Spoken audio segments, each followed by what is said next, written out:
پوری نماز کے اندر انگلیاں کھول کے نہیں رکھنی ہوتی، بند کرنی ہوتی، اسے نہیں کھولیں۔ آپ کہیں گے اتنی سی بات کرو، اللہ نے مانگا ہے کر لو۔ جب آپ کھڑے ہوں مرد کے لیے ہاتھوں کو زانوں کے اوپر رکھنا ہے، سائڈ میں نہیں رکھنا ہے، سامنے رکھنا ہے، سامنے رکھو۔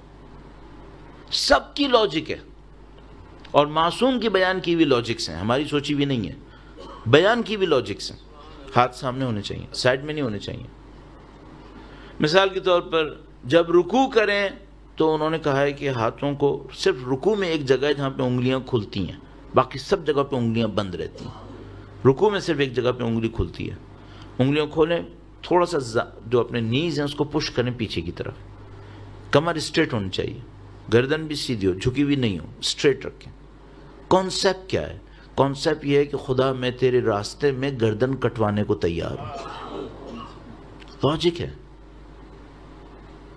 یہ اپیرنس خدا نے مانگی ہے، ایسے کرو۔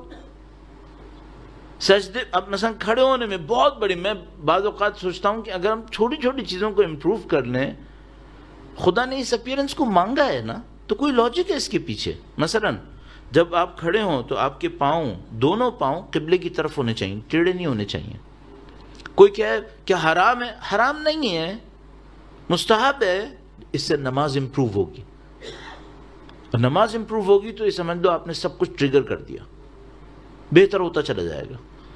تو ابھی دوسرا دن ہے مجلس کا، میں دوسرے دن میں اس کو عرض کر رہا ہوں تاکہ انشاءاللہ میں اور آپ پریکٹس کریں گے 10 دن، کہیں سے کہیں پہنچ سکتے ہیں ہم، اچیومنٹ ہونی چاہیے نا۔ تو پاؤں بالکل سیدھے ہوں، تھوڑا سا گیپ دیں اور قبلے کی طرف ہوں، ہاتھ انگلیاں بند، زانوں کے اوپر ہونے چاہیے۔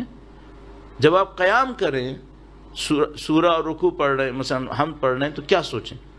آپ یہ سوچیں میں ایسے کھڑا ہوں جیسے قیامت کے دن خدا کے سامنے کھڑا ہونا ہے۔ قیام کا مطلب یہی ہے، قیام کھڑا ہونا، قیامہ بھی اسی سے ہی ہے۔ پھر آپ رکوع کریں، کیا سوچیں؟ کانسیپٹ یہ ہے کہ رکوع کرتے وقت سوچو کہ میں اللہ کی راہ میں گردن کٹوانے کو تیار ہوں۔ سجدہ کریں، سجدہ کرنے جائیں، ہاتھوں کو یوں سیدھا رکھیں قبلے کی طرف، انگلیاں بند، ہاتھ قبلے کی طرف۔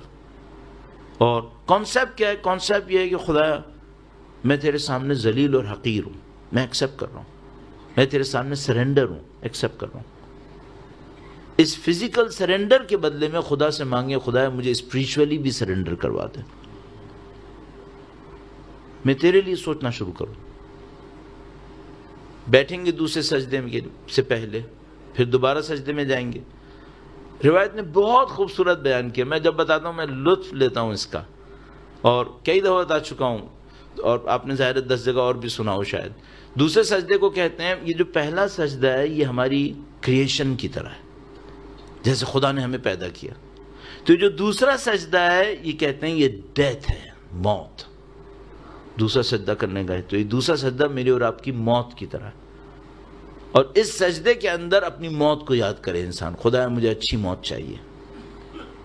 اور اس دوسرے سجدے کے بعد اگر دوسری رکعت ہوئی یا آخری رکعت ہوئی تو آپ نے تشہد پڑھنا ہے۔ کیسے تشہد پڑھیں؟ یہ سوچ کے پڑھیں کہ خدایا اس گواہی کو قیامت کے دن مجھ سے قبول کر لے۔ تو اگر کسی کا تشہد خراب ہوا تو قیامت کے دن شاید اس کی گواہی بھی صحیح نہیں ہوگی۔ یہ سب آگے تک جائے گا۔ اور مثال کے طور پر بہت خوبصورت ایک جملہ روایت کے اندر آیا، فرمایا یہ جو پہلا سجدہ ہے یہ کریشن ہے، یہ جو دوسرا سجدہ ہے یہ ڈیتھ ہے، یہ جو ان بٹوین دو سجدہ آپ بیٹھے یہ کیا ہے؟ کہا یہ دنیا کی زندگی ہے، اس کے لیے کہتے ہیں استغفر اللہ ربی واتوب الیہ۔ یہ دنیا کی زندگی اتنی چھوٹی سی ہے، دو سجدوں کے درمیان کتنا اسٹے کرے گا کوئی؟ کہا یہ استغفر اللہ ربی واتوب الیہ، کیونکہ خدا سے دوری کی جگہ ہے یہ۔ نماز امپروو کریں گے، بہت ساری چیزیں امپروو ہوتی چلی جائیں گی۔ درود بھیجے گا محمد و آل محمد پر۔